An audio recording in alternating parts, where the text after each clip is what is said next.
I want to wrap up the series that I have enjoyed sharing with you this month, the series on ancient wisdom for modern lives. And today in particular, I want to talk about this idea of ritual, this idea of practice. The idea of ritual might seem kind of archaic, like something that was done long ago, and why bother with it now? And yet, when understood in its roots and in context, it can have a profound impact on our life experience. It can help to ground us, it can help to deepen our faith, it can help us to be able to move forward in our lives with much more confidence and much more ease. The idea of understanding the richness of ritual, I think, is important. One of the first rituals I remember in the Christian church, I grew up in the Lutheran church, in fact was confirmed here in San Diego in the San Carlos area at St. Andrew's Lutheran Church. And I can remember the significance of communion, taking First Communion, which happens when you're a little bit older in the Lutheran Church. And what I witnessed over a period of time for many people, and what I've heard from many of you who have come out of a more traditional form of Christianity, is that after a while, all of those things, whether it's communion or if your former faith was Catholic, the rosary or all of the traditions wrapped up in the Catholic Church, that after a while it can become rote, just something that's done because, that's what we do. We pray this way, we kneel at this time, we say these words, we do these things. And what really struck me as I was going back over my notes this weekend is Jesus talking about, do this in remembrance of me. And to refresh your memory of that, it is from those words that the Christian church has its practice of communion, taking the wine and the wafer, believing that that is the body and the blood of Christ, and that act is to reconnect us with Spirit, reconnect us with God. But what Jesus was doing, if you remember or if you know, what he was doing was he was celebrating the Jewish Passover. He was celebrating the Seder with his disciples, and he was breaking the bread and drinking the wine and passing it to them and saying to them, do this in remembrance of me. Why was he saying that? He was saying that in part because he knew what was about to befall him. He knew that he was in trouble, that the crucifixion was coming. He knew that he was in trouble. He knew that it was going to be the last time he would celebrate that Passover with his disciples. But he knew that they would continue to practice it because it was part of their tradition, part of their ritual, the Passover, the Seder meal. And so he was saying to them, do this in remembrance of me, knowing that the next year when it came time to celebrate, he wasn't going to be there. Do this in remembrance of me. What struck me as I was thinking about that this morning more deeply was for many people, it's the do this part. It's the doing the ritual, whether it is communion or any, and I'll talk about other kinds of rituals, but whatever the ritual is, just doing it becomes habit, it becomes rote, it becomes automatic. But it was really important when he said, in remembrance of me. In remembrance of me. In remembrance of what he attempted to teach, what he stood for. So it wasn't the act, it wasn't the ritual itself that was as important as tying it to remembering what it was he was about and connecting to that. Does that make sense?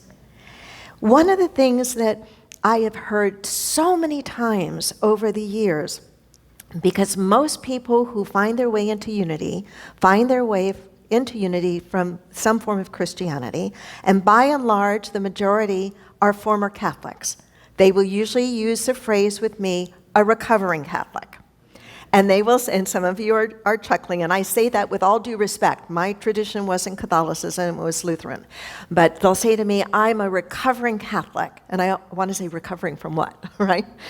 And probably from certain theology, right? And they'll say to me, long ago I gave up the theology. Long ago I stopped believing in things that just didn't make sense to my mind and I just didn't think could be true. But I miss some of the rituals. They'll say that to me. I miss some of the rituals. What is it about ritual? What is it that we miss? I think there's many things that we are saying when we say that. I miss the ritual of communion, or I miss the ritual of the rosary, or I miss the ritual of this kind of prayer or this kind of act. I think what we're saying we miss is some of the tradition and what the tradition or the practice was trying to connect us to, which is really what Jesus, I think, was meaning and intending when he said, do this in remembrance of me. Let this act that I know that you're going to do because you're good Jews, remember that when you do this, it has greater significance. You're doing it for a deeper purpose, a purpose to help you connect with something. I think ritual today is the same thing if we are doing it consciously and conscientiously. You know, sometimes people will say of unity, they love it because there's no rules, there's no dogma, and that's kind of true. There aren't rules, isn't dogma, but they'll also say, but there's no ritual. I think, well, no, there kind of is. I can tell you when I know what we in Unity consider to be ritual is when that thing stops happening, we get upset. We get upset. How come we don't do the peace song anymore? I probably shouldn't say that because now you're going to ask me, let's bring the peace song. We have rituals in Unity, whether it's the peace song or for us in this church, we end with the meta blessing. I bet you if I stopped that, there would be someone saying, what's wrong? Why did we stop that? Why? Because we've grown used to it, right? Right? And it means something to us. Do this in remembrance of that something greater, that something deeper, that something mystical. In our community, we have the burning bowl service. Can you imagine what would happen if we stopped doing that? How many people would be upset? I would be disappointed. We have the white stone ceremony. Are these not rituals? How many of you, raise your hand, have more than one white stone? You've saved your white stone. That's most of you in this room. I wish I could see online. Some of you have told me that you have 20, and we've been doing it longer than 20 years, but some of you said, I have 20, I have 25, I have so many white stones, and I have them on my altar. You might not call it your altar, but it's your altar. It's where you put something that means something to you. It's not the thing, right? That white stone has no magic in it. But it's what we remember because of it that has some magic, if you will, that has some mysticism, if you will.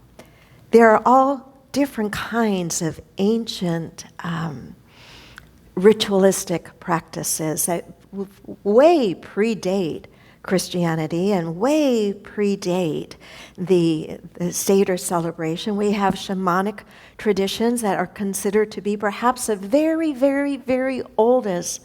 Some anthropologists tracing or archaeologists tracing them back as much as 100,000 years ago. Indigenous peoples practicing certain kinds of behaviors again and again because they were attempting to either make sense of the life that they were living and the mystery around them, or wanting to connect with something deeper that made sense to them, to connect with something. Again, Jesus saying, do this in remembrance of me. And so I ask you, what is it in your life? What rituals do you have in your life? And are they rituals, and here's the big question, are they rituals that help you remember things that are really important? And are they rituals that not only help you remember things that are really important, excuse me, but also help you to reconnect with that? Do your rituals help you to remember that there's one presence and one power in the universe, our first unity principle, God the good omnipotent? Do your rituals help you not only remember, but reconnect with that presence, reconnect with that power? If in the mornings you light a candle or you burn incense, do you do so mindfully in a way that it's not just an automatic, I'm lighting this candle because I light a candle in the morning, or I'm burning this incense because I burn incense in the morning? Are you doing it with full awareness that you are doing this thing mindfully for a reason? Does that make sense? For a reason. And what is that reason for you? What is that reason for you? Are you wanting to remind yourself that you are a child of the infinite presence, that you are a child of God? Are you doing it to remind yourself that there is a flow of life that you can step into and move along with? What is your purpose? What is your reason behind what it is that you do? I think one of the reasons that things can become rote and just automatic is we stop bringing our full attention and mindfulness into what it is we are doing. We are just in the doingness of it, just in the doingness of it. There are all sorts of modern rituals that we have. Think about, well, first of all, think that ritual doesn't just apply, I think, to a religious context. Doesn't just apply to a religious context. In modern life, ritual is essentially a set of actions that we perform on a regular basis. But I suggest we can tie it to something significant and tie it to something that can be more life-giving. Let me share some ideas with you. Common modern day rituals. How many of you have a morning ritual? I bet we all do. One part of my morning ritual is my daily contribution to peace on the planet. My coffee. I'm going to have that put on a coffee mug. I've never heard anybody else call it that, but I call my coffee my daily contribution to peace on the planet. And I drink that daily contribution to peace on the planet most of the time pretty mindfully. But there are many other things that are more holy, so to speak, that are part of my morning ritual, whether it is my candle or my incense or my prayer practice. But you have a morning ritual, right?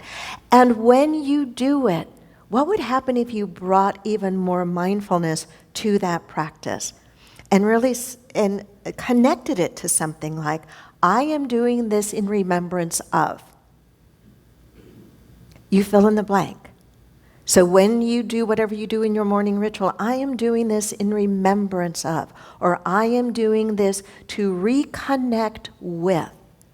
It's an important shift. Many of us have a nighttime routine.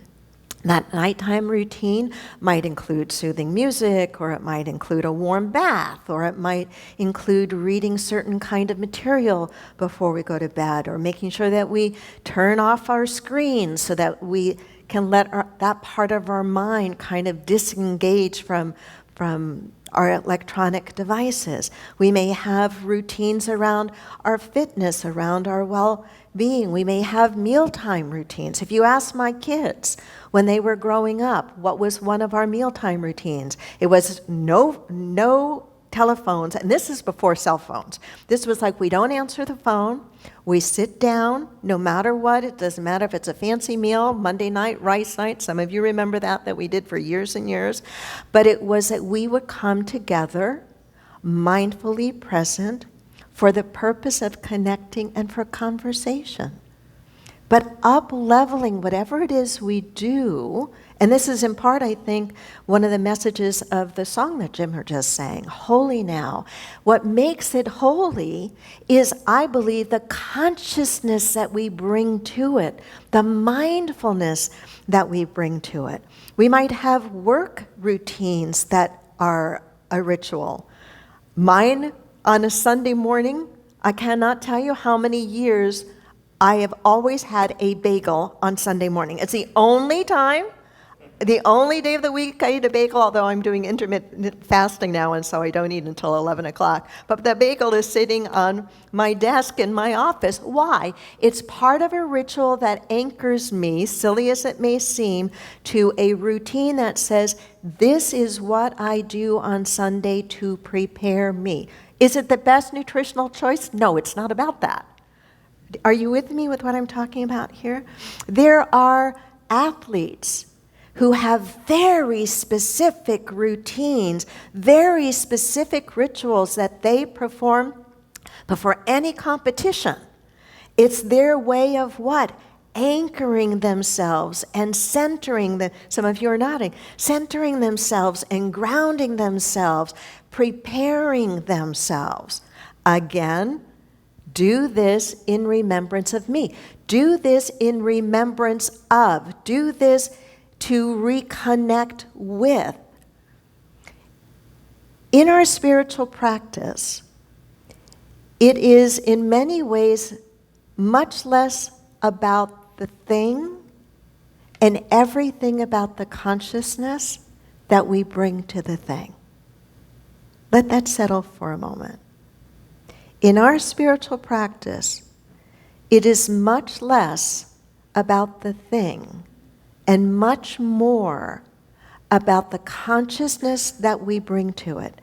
It's the difference between being and doing. It isn't an either or, but it's keeping it in the right perspective. When our rituals just become a doing and not a being, that's when they cease, I think, to provide us the benefits that they can provide us. Let me see if I can find it in my notes. There is actually research that's done on all of these kinds of things that we talk about in unity, all of these practices that we talk about.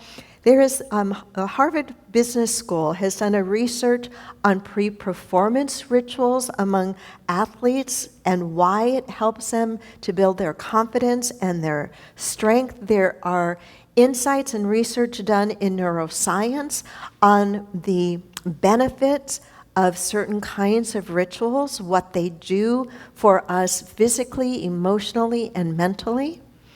I put in my notes, which are the ones, what are the rituals that have benefits, and what are they? I think that the rituals that have benefits are the ones that, first of all, are healthy, obviously, but are also the ones that we really link to a higher purpose and intention. And that's what I'm drilling back for us, is the why. It's the what are we bringing into the act that we are doing. To me, the key difference between a routine and a ritual is that a routine is something that we are just doing, whereas a ritual is the thing we are doing linked with the remembrance and a reconnection. The remembrance of something important and the reconnection with something everlasting. Does that make sense? It's a really subtle, but I think important difference. You already have routines. What would happen if whatever routine you have, whether it's your physical morning routine or an exercise routine or whatever your routine is, what if you were to link it, the act of it, in a more conscious way to something you want to remember and something you want to reconnect with? There are so many stories about monks and monasteries and the idea that any act can be an act of sacred service. Any act can be an act of meditation when we bring the consciousness of meditation to it. We could make the ritual of unloading or loading the dishwasher not just a routine we do, but an actual ritual. I'm not kidding. I'm not kidding.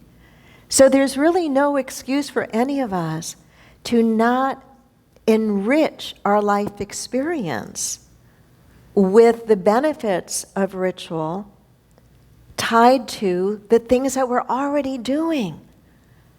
And so I'm going to encourage you, I'm going to suggest, pick 3 things, just 3, that you do every single day. 3 routines that you have every single day. And then today, before you go to sleep, fill in the blanks for each of those three things. I'm doing this in remembrance of and to connect with. And keep it short. And it can be the same thing. But I'm doing this in remembrance of and to connect with. Here's a list, as I was doing some research that I want to share with you as we begin to wrap this up, on some of the benefits of ritual in our lives today. Studies have shown that it helps to reduce stress. Why? Because rituals allow us to create spaces of calm and mindfulness, and calmness and mindfulness can promote well-being. Another benefit is our spiritual connection. By engaging with rituals, especially in the way I have defined rituals, we tap into something greater than ourselves, and we do that on a consistent basis. And anything we do consistently, we get better at. We get really good at worrying if we consistently worry. We get really good at mindfulness if we are consistently practicing mindfulness. Consistency is powerful. Another benefit is self-reflection and growth. When we create moments to focus on the why we do what we do, it gives us an opportunity to understand ourselves better and to grow. And then it also, one of the benefits is just our sense of healing and transformation. I think when we bring this mindfulness to the ordinary, this mindfulness to whatever routines we have, what starts to happen is we look at our life through the lens of everything is holy now. Everything is holy now. Everything is holy now. So I hope you'll take into your quiet time exploring this idea of do this in remembrance. What are you going to connect it to? And what is it going to help you remember? It can be a powerful and significant way for you to deepen your spiritual practice and to enjoy a heck of a lot of well-being as a result of it. Namaste.